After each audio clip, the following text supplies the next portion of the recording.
전통적으로 다른 나라에 비해서 어르신들을 존경하는 문화를 가지고 있습니다.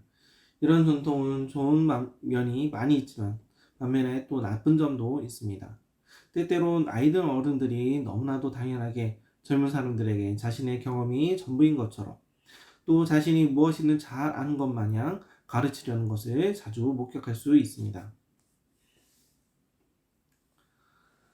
또 많은 어르신들이 자주 요즘 것들은 버릇이 없다라며 젊은 세대에 대해 푸념하는 것 역시 목격할 수 있습니다. 젊은이들은 이러한 어른들을 보면서 꼰대짓을 한다며 싫어합니다. 그런데 이러한 것은 이미 이전 어른 세대들부터 옛부터 보아왔던 것일 것입니다. 기원전 1700년경에 수메르 문명 시대에 쓰인 한 점토판을 발견해 해석해 보았더니 거기에 요즘 젊은이들은 너무나 버릇이 없다라고 쓰여 있었다는 것입니다. 또 이후에 기원전 425년경에 태어난 여러분이 잘 아는 소크라테스도 요즘 것들은 너무나 버릇이 없다는 말을 했다는 기록이 남아 있습니다. 동서고금을 막론하고 어느 세대나 요즘 것들은 너무나 버릇이 없다는 말이 있었다는 것입니다. 오늘 말씀 15절을 보면 이제 있는 것이 옛적에 있었고 장래에 있을 것도 옛적에 있었나니 하나님은 이미 지난 것을 다시 찾으시느니라 라고 나와 있습니다. 즉 인류는 계속 비슷한 일을 반복한다는 것입니다. 우리 인류의 역사를 보면 비슷한 일들이 계속해 반복되는 것을 볼 수 있습니다. 특히 한 나라의 흥망성쇠는 역사 속에서 비슷하게 이루어지는 것을 볼 수 있습니다. 오늘 우리가 생각해 봐야 할 것은 하나님께서는 이미 역사를 잘 아신다는 것입니다. 하나님께서 세상을 창조하셨다는 것을 여러분은 너무나도 잘 알고 있습니다. 하지만 하나님께서 인간에게 주신 시간 역시도 창조물의 하나라는 것을 기억해야 합니다. 그렇게 하나님께서는 시간 위에 계셔서 모든 것을 다 보고 계십니다. 오늘 본문의 처음을 보면 전도자는 때에 대해 이야기하고 있습니다. 그러면서 11절에 하나님이 모든 것을 지으시되 때를 따라 아름답게 하셨고 또 사람에게는 영원을 사모하는 마음을 주셨느니라. 그러나 하나님이 하시는 일의 시종을 사람으로 측량할 수 없게 하셨도다 라고 말씀하고 있습니다. 즉 모든 때는 하나님의 주권하에 있다는 것을 말하고 있는 것입니다. 하나님께서 시간의 저편 너머에 계시면서 우리를 보시고 모든 때에 맞춰 모든 일들이 일어난다는 것입니다. 우리 인간은 역사를 기록하면서 과거의 잘못을 기억하려 하지만 과오를 범하는 일을 재차 반복합니다. 오늘 우리 대한민국을 보면 역사를 교훈 삼아 정신을 차려야겠다는 생각이 듭니다. 우리가 주의해야 볼 것은 베트남의 역사입니다. 베트남은 북베트남과 남쪽 자유베트남으로 나눠져 있었습니다. 결국엔 자유베트남이 안보에 소홀히 하다 멸망한 것을 여러분은 잘 기억하실 것입니다. 성경에는 열왕기나 역대기를 보면 이스라엘이 왜 망하게 되었는지 잘 알 수 있습니다. 이들은 하나님이 선택한 민족임에도 불구하고 하나님을 떠나는 죄를 지었고 하나님께서 가증하게 여기는 일들을 행했습니다. 하지만 하나님께서는 이스라엘의 범죄를 그냥 보고만 계셨던 것은 아니었습니다.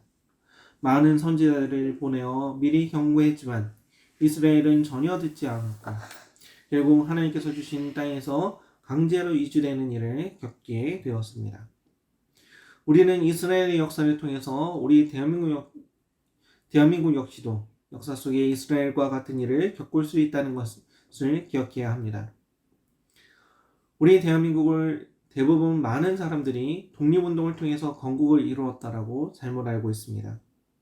일제 치하에서 독립운동은 아주 미미한 수준이었고 결국에 독립은 우리의 힘이 아닌 미국의 도움으로 독립을 얻을 수 있었습니다.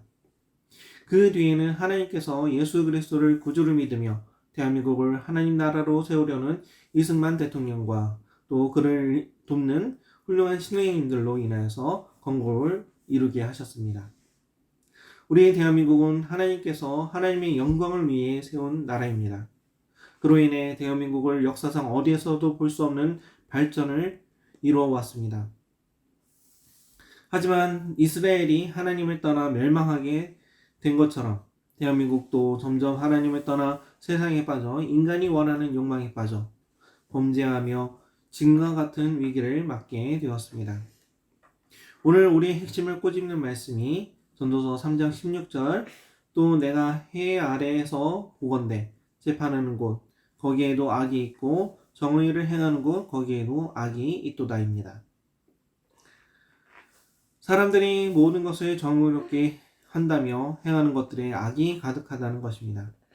많은 사람들이 현재 정의를 세운다고 하지만 현재 정권을 지지하는 사람들이 원하는 재판이 옳은 재판이고 현재 정권을 지지하는 사람들이 바라는 정의만 정의라고 합니다.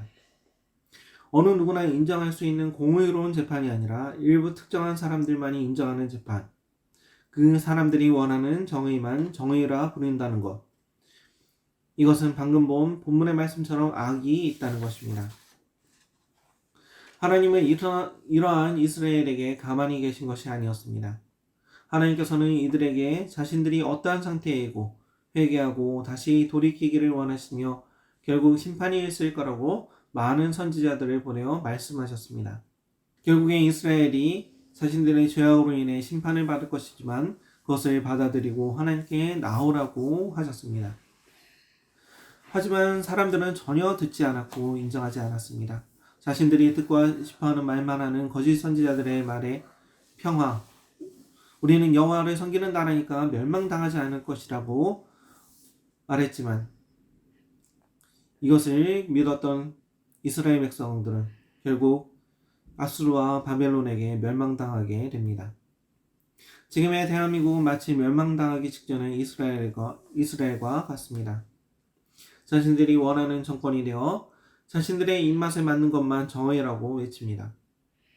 박근혜 대통령의 탄핵의 시기에 있었던 일을 보면 근거도 없는 유언비어로 중상모략하고 또 말도 안 되는 뉴스 기사로 탄핵을 하고 또 인격을 모독하며 조롱하였습니다. 그리고 이러한 것으로 탄핵이 이룬 것을 그들은 정의라고 말하며 기뻐합니다. 요 몇 년간 인터넷에서 유행하는 말이 있습니다. 인간의 욕심은 끝이 없고 같은 실수를 반복한다라는 말입니다. 오늘 본문의 말씀은 때에 대해 이야기하고 있습니다. 무엇이든 때가 있다는 것입니다. 이러한 말이 도는 것도 우연한 것은 아닌 것 같습니다. 역사적으로 보아도 나라에 안 좋은 일이 있기 전에 이상한 말이 유행합니다. 오늘 본문 말씀의 15절을 보면 이제 있는 것이 옛적에 있었고 장래에 있을 것도 옛적에 있었나니 하나님은 이미 지난 것을 다시 찾으시느니라 라고 나와 있습니다. 이 말씀은 정말 난해한 말씀입니다. 어느 주석을 보아도 확실히 정확하게 해설된 것을 찾기 어렵습니다. 하나님이 이미 지난 것을 다시 찾는다는 것에 이 찾는다는 원문을 찾아보면 라다프, 뒤를 따르다, 추격하다, 추구하다, 박해하다는 의미를 가지고 있습니다. 이 말씀을 보면 하나님께서 지난 것에 대해 과거, 지난 일에 대해 단지 보고만 계시지 않을 것이라는 것을 우리는 기억해야 하겠습니다. 하나님께서 우리에게 은혜 주시고 주님의 은혜로 하나님의 심판에서 벗어날 수 있도록 회개하며 기도하며 주님 앞에 나아가길 축원드립니다. 아멘.